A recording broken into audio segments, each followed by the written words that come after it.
I ended up learning that there are people in India who are working as a sourcing agents.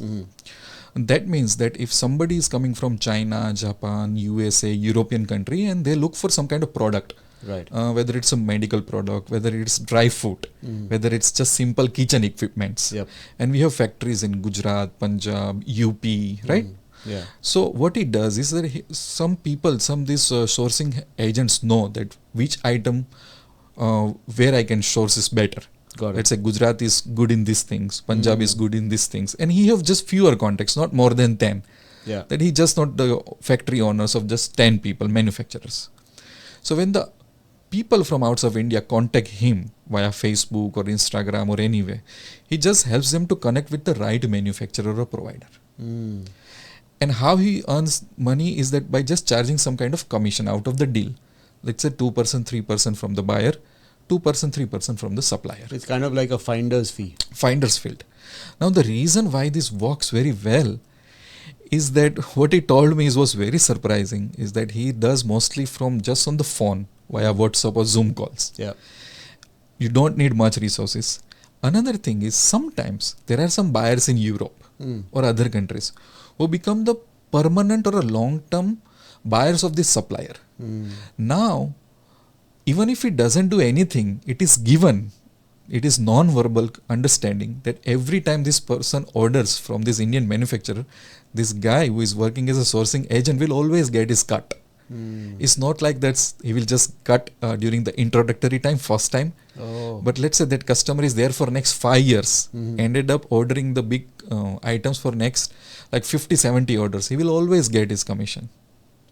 Wow. So imagine But he has to work that out with the work that supplier. out. But manufacturers like him because he's bringing the revenue in the factory, big orders, bulk orders. Yeah. So why manufacturer would mind to pass on 2% each time? Because that's how the manufacturer got this new customer at all. So there is an non-verbal understanding in their business that you have to respect that. And buyers also don't mind. Why? Because buyers don't know too much personally these manufacturers. They rely on this guy. Yeah. And they say, no, you better be in between. In something goes wrong, you handle it and have a negotiation or solve the problems for us. That's amazing. So like amazing. I didn't know that this is happening. Yeah, there are so many ways you can make money. So when I met this guy in Bombay, he's just with his home, spending time with his wife, and on the call he's calling some another European agency, and this is how he was doing the things. And he said, I have some customers where the money keeps coming 2%, 3% for a longer time actually. Okay. So all he needs to do is maintain a very good and healthy relationships, because trust works in both the way. Yeah. You can't damage the relationship, quality, anything at all. Yeah. That's what something you have to do. Yeah. But if you're good at it, imagine this thing. Yep. You know, one thing you just mentioned that you have to maintain these relationships.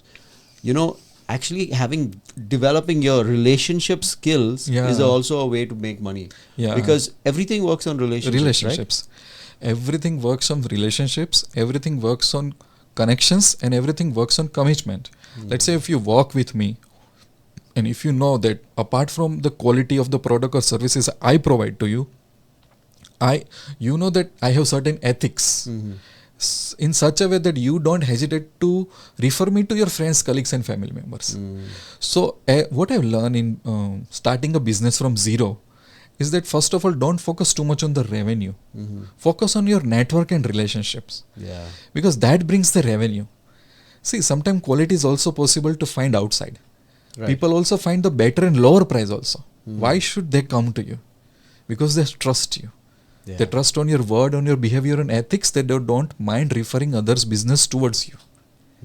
So imagine, the biggest learning is not about building a product or service. Biggest learning is building yourself to become good at establishing a very good relationships with others people. That's so true. I think, another episode has to be dedicated only how to maintain good relationships. And the connections and everything, right? So you can grow. Exactly. Yeah.